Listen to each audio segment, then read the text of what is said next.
Defects में जो है वो ये टाइप है सब्स्टिट्यूशनल डिफेक्ट्स की। तो सब्स्टिट्यूशनल डिफेक्ट्स से मुराद ये है कि अगर आपके पास एक होस्ट क्रिस्टल लैटिस है तो उस लैटिस के अंदर आप जो उसकी जो नॉर्मल लैटिस साइट है उस पर आप उस होस्ट एटम की जगह कोई और एटम जो है उससे आप उसको सब्स्टिट्यूट कर दें, तो इसको कहेंगे सब्स्टिट्यूशनल डिफेक्ट। तो ये जो एटम होता है जिससे हम सब्स्टिट्यूट करते हैं या कैटोनिक साइड को या एनोनिक साइड को, ये साइज में होस्ट एटम से बड़ा भी हो सकता है और छोटा भी हो सकता है। अगर ये होस्ट एटम से बड़ा है तो डेफिनेटली ये इसकी वजह से जो होगी इंटर एटॉमिक स्पेसिंग होगी वो रिड्यूस हो जाएगी, डिक्रीज हो जाएगी। और अगर ये साइज से छोटा है तो फिर इंटर एटॉमिक स्पेसिंग जो है वो बढ़ जाएगी। नतीजे में क्या होगा कि जो लेटिस स्ट्रक्चर है उसके उसकी जो सराउंडिंग्स हैं वो डिस्टर्ब हो जाएंगी, यानी उसमें वो एक डिफेक्टेड क्रिस्टल स्ट्रक्चर होगा। और इसका मतलब ये हुआ कि सब्स्टिट्यूशनल डिफेक्ट्स जो होते हैं वो क्रिस्टल की जो स्ट्रक्चर होता है उसको डिस्टॉर्ट करते हैं और इसीलिए इनको डिफेक्ट्स कहा जाता है। तो ये डिफेक्ट्स जो होते हैं ये जो सब्स्टिट्यूशनल एटम होते हैं इनको इम्प्योरिटी एटम भी कहा जाता है। और समटाइम्स ये एलॉइंग के लिए भी जो है ना, यानी कि एलॉय एटम्स भी होते हैं और एलॉइंग के लिए भी सब्स्टिट्यूशनल डिफेक्ट्स क्रिएट किए जाते हैं किसी भी क्रिस्टल स्ट्रक्चर के अंदर। अच्छा, ये जो डिफेक्ट्स होते हैं ना इनका अनलाइक वैकेंसीज, जैसे वैकेंसीज के बारे में हमने पढ़ा कि वो टेम्परेचर के साथ बढ़ती हैं और जैसे जैसे टेम्परेचर बढ़ता है वैकेंसीज के बढ़ने का चांस होता है। बट ये जो सब्स्टिट्यूशनल डिफेक्ट्स हैं इन ये टेम्परेचर पे डिपेंड नहीं करते। ये किसी भी एक पर्टिकुलर टेम्परेचर के ऊपर सब्स्टिट्यूशनल डिफेक्ट्स जो है ना वो क्रिएट किए जा सकते हैं। इट मीन्स कि ये रिलेटिवली ये इंडिपेंडेंट होते हैं टेम्परेचर से। इसी तरह मजीद अगर हम पॉइंट डिफेक्ट्स को डिस्कस करें तो इसमें इंटरस्टिशियल डिफेक्ट्स होते हैं। और इंटरस्टिशियल डिफेक्ट्स जो हैं ये दो तरह के होते हैं। इनमें एक जो है फ्रैंकल डिफेक्ट होता है और एक इनमें जो है वो काइंड ऑफ शॉर्ट की डिफेक्ट होता है। तो फ्रैंकल डिफेक्ट जो है ये बेसिकली वैकेंसी इंटरस्टिशियल पेयर है। अब होता ही है कि आपका जो नॉर्मल लेटिस स्ट्रक्चर है उसके अंदर नॉर्मल लेटिस साइड से एक एटम जो है वो अपनी जगह छोड़ देता है और एक इंटरस्टिशियल साइट की तरफ चला जाता है। तो उस सूरत में उसकी जो normal lattice site lattice point है वहां पर वैकेंसी क्रिएट हो जाएगी और जो इंटरस्टिशियल साइट है वो फिल हो जाएगी। अच्छा, अब याद रखिए कि वैकेंसी जो होती है ना उस पर नॉर्मल लेटिस साइट पर जो भी एटम होगा, फॉर एग्जांपल अगर ये कैटोइनिक है, कैटोइन है यानी पॉजिटिव चार्ज है इसके ऊपर और ये अपनी जगह छोड़कर चला गया है, तो इसके नतीजे में उस जगह पर जो वैकेंसी क्रिएट होगी उसमें नेगेटिव चार्ज होगा, यानी अपोजिट चार्ज होगा। इसी तरह अगर एनोइन जो है वो मिसिंग हो गया है अपनी नॉर्मल लेटिस साइट से, तो उसकी जगह जो वैकेंसी क्रिएट होगी उसके ऊपर पॉजिटिव चार्ज होगा। यानी वैकेंसीज जो होती हैं वो अपने जो वहां पर जो रेजिडेंट एटम होता है उसके अपोजिट चार्ज को रखती हैं। तो इस तरीके से वैकेंसीज के ऊपर भी चार्ज होता है। इसी तरह से अगर हम शॉर्टकी डिफेक्ट की बात करें तो शॉर्टकी डिफेक्ट जो है ये बेसिकली आयनिक मटेरियल्स या समटाइम्स कोवलेंट मटेरियल्स के अंदर होता है। और इसमें और ये ज्यादातर जो है वो सिरामिक मटेरियल्स में भी पाया जाता है।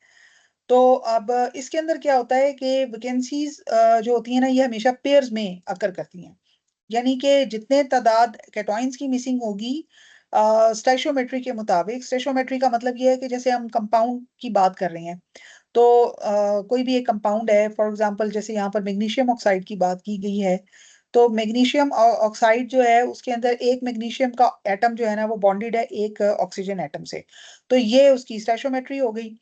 ठीक है, तो इस तरह से ये एक न्यूट्रल कंपाउंड बन गया क्योंकि दोनों पर +2 - 2 वैलेंसी थी और उन्होंने आपस में इंटरचेंज किया, इलेक्ट्रॉन्स की ट्रांसफर हुई और उसके नतीजे में यहाँ पर जो है वो मैग्नीशियम ऑक्साइड बन गया। तो इसको कहते हैं stoichiometry, that how many atoms are relating in order to create a neutral condition in a particular compound. तो अब यहाँ पर क्या होगा कि ये जो शॉर्टकी डिफेक्ट है इसके अंदर ये जो आयनिक वैकेंसीज होती हैं ये पेयर्स में क्रिएट होती हैं। इट मींस के जितने नंबर ऑफ केटॉइंस जो है स्टोइचियोमेट्री में डिस्प्लेस होंगे उतने ही नंबर ऑफ एनोइंस भी डिस्प्लेस होंगे। तो नतीजा क्या होगा कि एज अ रिजल्ट और एज अ कॉन्सिक्वेंस जो होगा इलेक्ट्रिक चार्ज वहां पर जो है ना वो हमेशा न्यूट्रल रहेगा, यानी कंपाउंड के ऊपर टोटल इलेक्ट्रिकल न्यूट्रलिटी जो कंडीशन है वो मेंटेन रहेगी। इसके अलावा वहां पे स्टैचोमेट्री मींस के इसके जो मैसेज हैं दोनों स्पीशीज के वो भी बैलेंस रहेंगे, और इसके साथ ही साथ जो क्रिस्टलोग्राफिक साइट्स है ना वो भी डिस्टर्ब नहीं होंगी, यानी कि जो पर्टिकुलर लेटिस स्ट्रक्चर था वो वही का वही रहेगा, सिर्फ उसके अंदर क्या होगा कि वैकेंसीज क्रिएट हो जाएंगी। सो ये तीनों चीजें जो होती हैं ना शॉर्टकी डिफेक्ट में, ये जो है वो कंजर्व या प्रिजर्व रहती हैं। अच्छा, अब हम इसके अंदर एग्जांपल कोट कर सकते हैं समझने के लिए इस प्रोसेस को। एक तो मैग्नीशियम ऑक्साइड का और एक जर्कोनियम ऑक्साइड यानी जर्कोनिया का। अब आप देखिए मैग्नीशियम ऑक्साइड जो है, जैसे कि पहले हमने बात की कि इसके अंदर एक एटम मैग्नीशियम का एक ऑक्सीजन का, इनकी आपस में बॉन्डिंग हुई हुई है, और +2 चार्ज जो है वो -2 चार्ज से बैलेंस हुआ हुआ है। तो अब क्या होगा कि यहाँ पर अगर मैग्नीशियम किसी वजह से मिसिंग हो जाता है तो इसकी जगह पर जो वैकेंसी होगी इस पे -2 चार्ज आ जाएगा। इसको बैलेंस करने के लिए ऑक्सीजन एक ऑक्सीजन एटम जो है उसको भी रिप्लेस करना पड़ेगा, क्योंकि जितनी चार्ज हमने डिस्प्लेस किया है मैग्नीशियम का उतना ही चार्ज हमें ऑक्सीजन का भी डिस्प्लेस करना पड़ेगा, ताकि जो कंडीशन है ना वो जो इलेक्ट्रिकल चार्ज कंडीशन और बाकी जो कंडीशंस है वो मेंटेन रहें। तो यहाँ पर क्या होगा कि मैग्नीशियम का एक एटम अगर मिसिंग हो गया है तो हमें ऑक्सीजन का भी एक एटम वहां से यानी कि रिमूव करना पड़ेगा। तो नतीजे में क्या होगा कि एक ऑक्सीजन वैकेंसी वहां डेफिनेटली क्रिएट होगी। इसी तरह अगर एक ऑक्सीजन वैकेंसी क्रिएट होती है तो in order to balance out magnesium भी डिस्प्लेस होगा। ठीक है। अच्छा, अब आ जाते हैं जर्कोनियम ऑक्साइड की तरफ। अब जर्कोनियम में आप देखें कि एक जर्कोनियम का जो एटम है उसके साथ दो ऑक्सीजन के एटम बॉन्डेड है। अब हम अगर एक जर्कोनियम का एटम जो है वो उसको मिसप्लेस कर दे, यानी कि उसको मिसिंग कर देते हैं, वहां पर एक वैकेंसी क्रिएट कर देते हैं, तो इसको बैलेंस करने के लिए दो ऑक्सीजन के एटम्स का मिसिंग होना जरूरी है, क्योंकि हमने स्टैचोमेट्री जो है ना वो उसी तरह रखनी है। अगर 50 एटम्स जो थे वो जर्कोनियम के थे और 100 एटम्स ऑक्सीजन के थे, और उनमें से 50 में से एक जर्कोनियम का मिसिंग हो गया, और हर जर्कोनियम एटम के लिए दो ऑक्सीजन के एटम है, तो 49 जर्कोनियम के अगर एटम होंगे तो ऑक्सीजन के भी दो एटम मिसिंग यानी कि हो जाएंगे, और 98 एटम्स वहां पर रह जाएंगे, यानी 49 का डबल। ठीक है। स्टाइशियोमेट्री भी बैलेंस हो गई, और जो शॉर्टकी डिफेक्ट है वो क्रिएट हुआ, यानी कि कैटायन एनायन वैकेंसी पेयरिंग हुई है। अच्छा, अब चार्ज यहाँ पर कैसे बैलेंस हो रहा है उसको हम देखते हैं। जर्कोनियम जो होता है ना इसकी वैलेंसी होती है +4। अब +4 को न्यूट्रल करने के लिए 4 इलेक्ट्रॉन्स चाहिए, और इसका मतलब है कि एक ऑक्सीजन के पास -2 चार्ज होता है, तो दो ऑक्सीजन एटम्स के पास -4 चार्ज होगा। इसलिए ये जर्कोनियम ऑक्साइड के अंदर अगर आप देखें इस कंपाउंड में बॉन्डिंग इस तरह हुई हुई है कि एक जर्कोनियम एटम के साथ दो ऑक्सीजन एटम्स ने जो है बॉन्ड बनाया हुआ है। तो इस तरीके से इट मींस के अगर हम एक जर्कोनियम की वैकेंसी क्रिएट करते हैं तो वहां पर -4 चार्ज आ जाएगा उस वैकेंसी के ऊपर, और उसको बैलेंस करने के लिए हमें ऑक्सीजन के दो एटम्स को भी वहां से मिसिंग करना पड़ेगा, उनकी भी वैकेंसी क्रिएट करनी पड़ेगी, और ऑक्सीजन की वैकेंसी के ऊपर चार्ज आ जाएगा +4। तो -4 +4 अगेन क्या हुआ कि वहां पर इस शॉर्टकी डिफेक्ट की वजह से इलेक्ट्रिकल चार्ज बैलेंस भी मेंटेन रहा। अच्छा, समटाइम्स एक बिल्कुल इससे उलट प्रोसेस होता है, उसमें ये होता है कि आपने एक साइट थी जिसको आपने ये सब्स्टिट्यूशनल डिफेक्ट की टाइप में आएगा। इसके अंदर ये होता है कि एक जैसे एक कैटायनिक साइट है, यानी कि पॉजिटिव जो आइन है उसकी जो साइट है उसके ऊपर था प्लस चार्ज, +1 चार्ज, लेकिन जो एक एटम नया उसके अंदर सब्स्टिट्यूट हुआ सब्स्टिट्यूशनल डिफेक्ट के नतीजे में, उसके ऊपर था +2 चार्ज। तो अब ये तो चार्ज का डिसबैलेंस क्रिएट हो गया है, यानी कि +1 की जगह जिस मेटल ने रिप्लेस कर लिया उसको, उसकी जो चार्ज था वो +2 था, यानी वहां पे एक +1 चार्ज एक्स्ट्रा वहां पर इंक्रीज हो गया। अब +1 चार्ज को बैलेंस करने के लिए एक -1 चार्ज चाहिए। तो -1 चार्ज के लिए क्या होगा कि एक कैटॉइन जो है ना वो वहां से मिसिंग हो जाएगा, उसकी वैकेंसी क्रिएट होगी, यानी केटॉइन ही सब्स्टिट्यूट हो रहा है और केटॉइन ही की वैकेंसी प्रोड्यूस हो रही है, क्योंकि केटॉइन की वैकेंसी जो +1 की है, उस जब वो वैकेंसी क्रिएट होगी तो वैकेंसी के ऊपर -1 चार्ज आ जाएगा। तो वो जो +1 सब्स्टिट्यूशनल डिफेक्ट की वजह से पैदा हुआ था, प्रोड्यूस हुआ था, वो उस -1 वैकेंसी के चार्ज की वजह से बैलेंस हो जाएगा। तो यहाँ पर साइमल्टेनियसली सब्स्टिट्यूशनल डिफेक्ट भी क्रिएट हो रहा है और उसके साथ वैकेंसी भी क्रिएट हो रही है। अच्छा, अब ये जो डिफेक्ट्स होते हैं, इनकी भी एक रिएक्शन की इक्वेशन होती है, डिफेक्ट इक्वेशन, और इनको डिफरेंट सिंबल से रिप्रेजेंट किया जाता है। अब इन सिंबल्स को हम देख लेते हैं। अगर तो वैकेंसी क्रिएट हुई है, तो जिस एटम की वैकेंसी क्रिएट हुई है, वैकेंसी को वी से हम यानी कैपिटल वी से हम डिनोट करेंगे, और जिस एटम की वैकेंसी क्रिएट हुई है वो हम सबस्क्रिप्ट में लिख देंगे। अगर डॉट है तो इसका मतलब है वैकेंसी के ऊपर जो चार्ज आ गया है ना, इफेक्टिव जैसे पॉजिटिव चार्ज है, तो एक डॉट एक पॉजिटिव चार्ज को रिप्रेजेंट करता है, यानी कि, और 2 डॉट का मतलब है +2 चार्ज, 3 डॉट्स का मतलब है +3 चार्ज।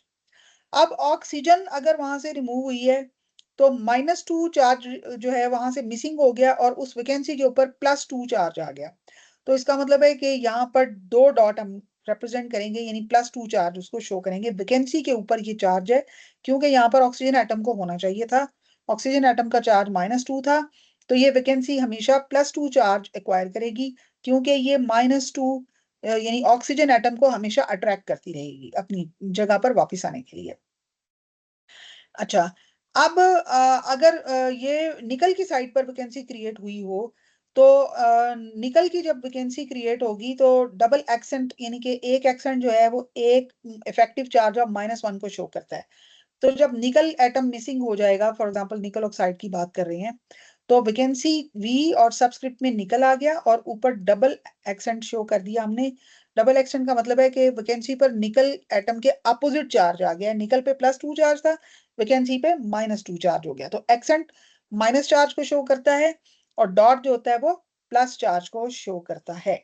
अच्छा, अब अगर सपोज निकल एटम को मैग्नीशियम एटम से हमने रिप्लेस कर दिया है, तो अब क्या होगा कि निकल की वैलेंसी +2 थी, मैग्नीशियम की वैलेंसी +2 थी, तो यहाँ पे किसी किस्म का भी चार्ज डिसबैलेंस क्रिएट ही नहीं हुआ, ना कोई वैकेंसी क्रिएट हुई है। तो डेफिनेटली फिर हम यहाँ पर इस चीज को एक्स से डिनोट करेंगे।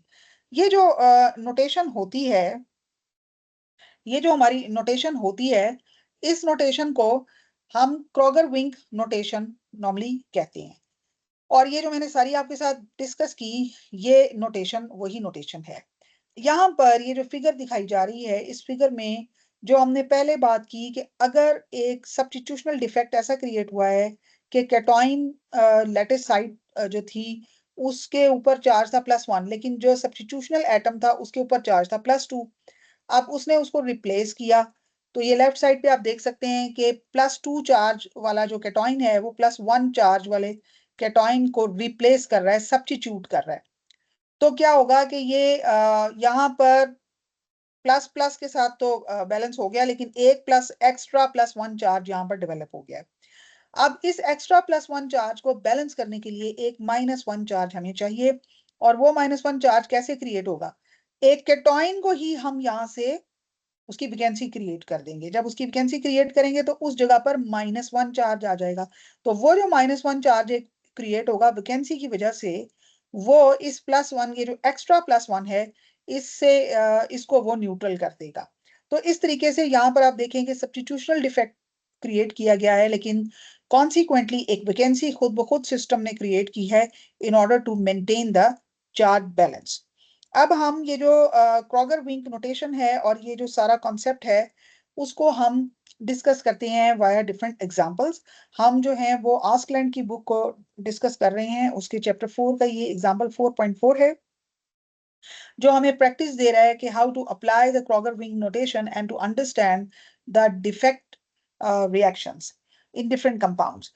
यहाँ पे वो दो किस्म के कंपाउंड्स के बारे में इंक्वायर कर रहा है, और उसके अंदर एक तो वो कहता है कि डिफेक्ट रिएक्शन आप लिखें अगर आप निकल ऑक्साइड के अंदर मैग्नीशियम ऑक्साइड को की डोपिंग कर रहे हैं, या उसकी जो है वो सब्स्टिट्यूशन डिफेक्ट्स उसके क्रिएट कर रहे हैं, यानी पूरे का पूरा कंपाउंड मैग्नीशियम ऑक्साइड जो है वो डोप किया जा रहा है निकल ऑक्साइड में।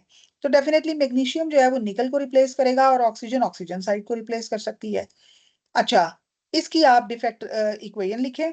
और सेकंड में वो कह रहा है कि इसके अंदर अल्युमिनियम ऑक्साइड या अलुमिना एक कंपाउंड होता है, उसके अंदर अगर शॉर्ट की पेयर क्रिएट हो, यानी सिर्फ वैकेंसीज, आपने बाहर से कोई डोपिंग नहीं की, सिर्फ वैकेंसीज क्रिएट हुई हैं, तो डेफिनेटली शॉर्ट की डिफेक्ट का मतलब है कि जितना अल्युमिनियम डिस्प्लेस होगा उतना ही ऑक्सीजन डिस्प्लेस होगा। उसकी भी एक रिएक्शन इक्वेशन जो है ना वो लिख के दिखाएं। पहले हम पार्ट ए को डिस्कस करते हैं। पार्ट ए में क्या होगा कि मैग्नीशियम ऑक्साइड जो है that is the guest compound, और निकल ऑक्साइड जो है ये होस्ट है। अब मैग्नीशियम जो है वो निकल साइड को रिप्लेस कर रहा है, और चार्ज बैलेंस बिल्कुल भी डिस्टर्ब नहीं हो रहा, क्योंकि +2 को रिप्लेस कर रहा है। इसी तरह ऑक्सीजन के साथ भी यही होगा। अब हम इसकी डिफेक्ट इक्वेशन को किस तरह लिखेंगे? इसमें आप देखिए कि जो गेस्ट कंपाउंड है मैग्नीशियम ऑक्साइड, उसको हम लेफ्ट साइड पे लिखेंगे, और ये किसको रिप्लेस कर रहा है? निकल ऑक्साइड को, जो कि हमने एरो के ऊपर लिखा। अच्छा, अब आप देखिए मैग्नीशियम साइड जो रिप्लेस कर रही है निकल को, there is no charge disbalance, तो हमने इसको सुपरस्क्रिप्ट में एक्स लिख दिया। ऑक्सीजन साइड ऑक्सीजन को रिप्लेस कर रही है, नो चार्ज डिसबैलेंस, तो इसलिए हमने इसके ऊपर एक्स लिख दिया। तो ये इस तरीके से ये डिफेक्ट रिएक्शन जो है ये रिप्रेजेंट होगा in case of this kind of doping. अच्छा, अब हम पार्ट बी की बात करते हैं। पार्ट बी में कोई भी गेस्ट एटम मौजूद या गेस्ट कंपाउंड मौजूद नहीं है, तो लेफ्ट साइड पे नल आ जाएगा।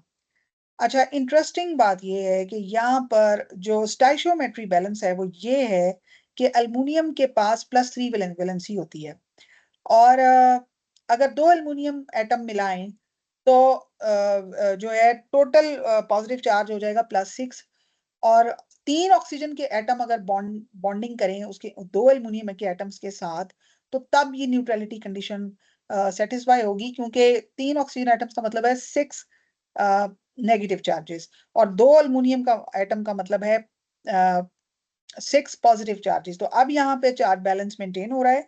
स्टाइशियोमेट्रिकली ये बॉन्डिंग इस तरह हो रही है कि दो एल्युमिनियम के एटम 3 ऑक्सीजन के एटम्स के साथ अ, जो है वो बॉन्डिंग कर रहे हैं, तो तब ये एल्यूमिना का जो कंपाउंड है ये इसकी फॉर्मेशन हो रही है। अच्छा, अब इसका मतलब ये हुआ कि अगर हमने एक शॉर्टकी पेयर यहाँ पर क्रिएट करना है तो बिल्कुल स्टैचोमेट्री को फॉलो करना पड़ेगा, यानी कि एल्युमिनियम का एक एटम नहीं, हमें एल्युमिनियम के शॉर्टकी पेयर क्रिएट करने के लिए एल्युमिनियम के दो एटम जो है ना हमें रिप्लेस करने पड़ेंगे, क्योंकि हमने बिल्कुल इसकी स्टैचोमेट्री को फॉलो करना है। ठीक है, किस तरीके से? अगर आपके पास एल्युमिनियम के 25 एटम थे, तो एल्युमिनियम ऑक्साइड बनाने के लिए ऑक्सीजन के 25 के 3 टाइम्स यानी 75 एटम्स आपको चाहिए। अब इसका मतलब ये हुआ कि for every aluminium atoms, aluminium के आप बल्कि यहाँ पे इसको अगर हम 26 कर लें, इवन नंबर में लिख लें, तो that would be more better, right? So 26 atoms aluminium के हैं, तो ऑक्सीजन के 26 का 3 टाइम्स होंगे, that would be 78 probably.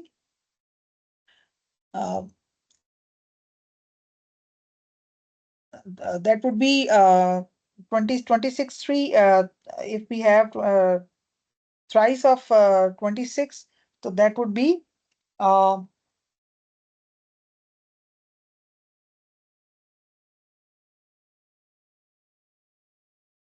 yes, 78 atoms. And now स्टैचोमेट्री क्या है? 26 एल्युमिनियम के एटम और 78 ऑक्सीजन के एटम, और for every aluminium 2 aluminium atoms there are 3 oxygen atoms, right? अच्छा, अब हमने शॉर्ट की पेयर क्रिएट करना है, तो बॉन्ड तो हर दो एल्युमिनियम और हर 3 ऑक्सीजन एटम्स के दरमियान बना हुआ है। ठीक है, तो इसी तरह से क्या होगा कि अगर हमने शॉर्ट की पेयर क्रिएट करना है, तो उसके अंदर दो एल्युमिनियम की वैकेंसीज होंगी। ठीक है, और उसके मुकाबले में 3 ऑक्सीजन की वैकेंसीज क्रिएट करनी पड़ेंगी, क्योंकि दो एल्युमिनियम की वैकेंसीज का मतलब क्या होगा? -6 चार्ज, और 3 ऑक्सीजन की वैकेंसीज का मतलब क्या होगा? +6 चार्ज, यानी कि वैकेंसीज उसकी अपोजिट चार्ज एक्वायर करती है ना, जो ओरिजिनल एटम होता है जिसकी वो वैकेंसी होती है। इस तरह से क्या होगा कि 26 एटम में से अगर हमने वैकेंसी क्रिएट करनी है तो 2 एटम मिसिंग हो गए, यानी टोटल रह गए 24 एटम्स। अब 24 एटम्स हैं तो ऑक्सीजन के भी 3 एटम वहां से रिमूव करने पड़ेंगे, ठीक है, तब स्टोइचोमेट्री जो है ना वो बैलेंस होगी। तो ऑक्सीजन के 3 एटम हम रिप्लेस करेंगे तो 24 के मुकाबले में जो एटम होंगे वो यानी कि अगर हम 2 एटम मिसिंग कर देते हैं एल्युमिनियम के, तो ऑक्सीजन के जो एटम होंगे जो मिसिंग होने चाहिए वो 3 होने चाहिए, ठीक है। तो 24 atoms and then 75 atoms of oxygen should be remaining. It इट मींस के तब हमारी जो स्टोइचोमेट्री है वो बैलेंस होगी।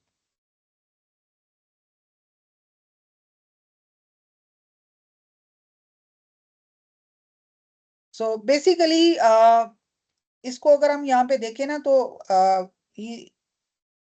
it is said that for every aluminum there should be, for every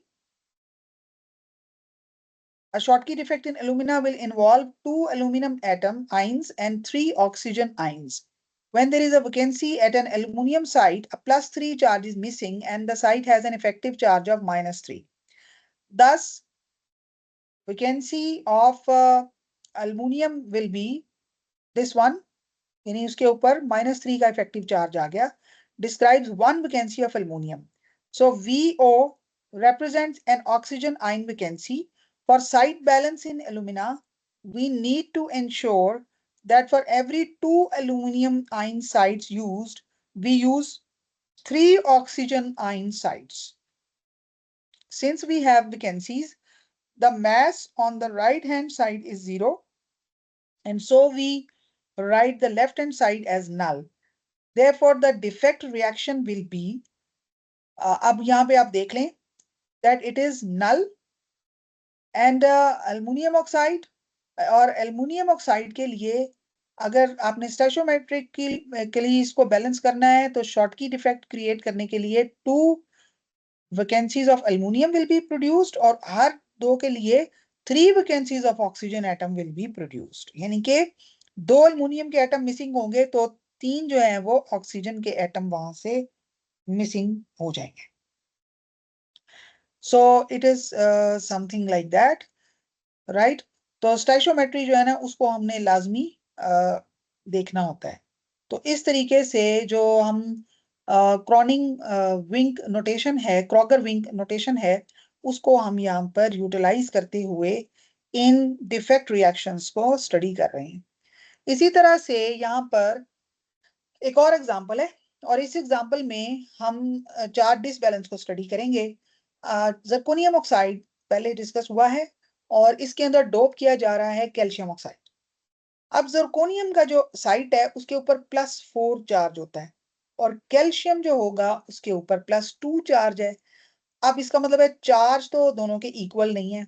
calcium अगर जर्कोनियम को रिप्लेस करता है तो यहाँ पर, and for every zirconium there are 2 oxygen atoms. तो कैल्शियम अगर जर्कोनियम को रिप्लेस करता है तो जो है वहां पर +2 चार्ज, तो +2 चार्ज के साथ बैलेंस हो जाएगा, लेकिन एक इजाफी जो वैकेंसी वहां पे क्रिएट हो जाएगी। इनफैक्ट क्योंकि जर्कोनियम पे +4 चार्ज था तो +4 चार्ज का एटम ही आना चाहिए था, लेकिन यहाँ पे +2 चार्ज का एटम आ रहा है तो +2 जो है वो वेकेंट हो गया है, वैकेंसी बन गई है। वैकेंसी पे अपोजिट चार्ज होता है, यानी उसके ऊपर चार्ज आ जाएगा -2। अब ये जो -2 है, इस -2 को रिप्लेस, इस -2 को बैलेंस करने के लिए ऑक्सीजन की एक वैकेंसी क्रिएट करनी पड़ेगी, क्योंकि एक ऑक्सीजन एटम रिप्लेस होगा, उसके नतीजे में मिसिंग होगा और उस एज अ रिजल्ट उसकी वैकेंसी पे -2 चार्ज, +2 चार्ज आ जाएगा। तो -2 चार्ज को खत्म करने के लिए हमें +2 चार्ज चाहिए था और वो हमने कहाँ से हासिल किया, एक ऑक्सीजन एटम को डिस्प्लेस करने से, यानी कि मिसप्लेस करने से वहां से। तो इस तरीके से आप देखें कि किस तरीके से स्टाइशियोमेट्री और चार्ज बैलेंस को मेंटेन करता है crystal by creating defects on its own.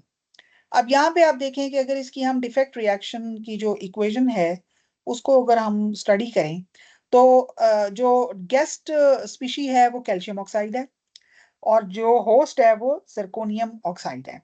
अब जब कैल्शियम को ने रिप्लेस किया जिरकोनियम को तो वहां पर एक इजाफी, ये सब्स्टिट्यूशनल डिफेक्ट था इनफैक्ट, एक इजाफी प्लस -2 चार्ज वहां पर बच गया।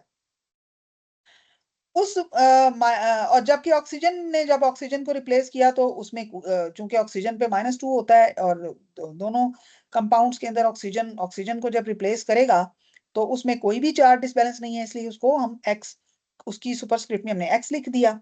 लेकिन साथ ही साथ क्या हुआ कि एक ऑक्सीजन वैकेंसी वहां पे हमें क्रिएट करनी पड़ी, या सिस्टम को क्रिएट करनी पड़ी, और उसके ऊपर कौन सा चार्ज आ गया? ऑक्सीजन की वैकेंसी थी, +2, -2 होता है उसके ऊपर चार्ज, वैकेंसी पे +2 होगा, तो +2 -2 ये जो डिफेक्ट्स की वजह से चार्ज डिसबैलेंस हुआ था वो आपस में बैलेंस हो गया। तो इस तरीके से होता है कि अगर आपने कैल्शियम ऑक्साइड को डोप कर दिया जिरकोनियम ऑक्साइड में तो डोपिंग से वैकेंसीज भी उसके अंदर क्रिएट होती हैं। और वैकेंसीज क्यों क्रिएट होती हैं? यहाँ पर चार्ज को मेंटेन करने के लिए, चार्ज न्यूट्रलिटी को मेंटेन करने के लिए। तो इस तरीके से हम जो हैं ये जो सब्स्टिट्यूशनल डिफेक्ट्स होते हैं और जो वैकेंसीज होती हैं वो स्टाइशियोमेट्री, इलेक्ट्रिकल चार्ज न्यूट्रलिटी और मास बैलेंस जो है, और इवन के लैटिस साइट्स का जो बैलेंस है उसको भी मेंटेन करने के लिए होती हैं।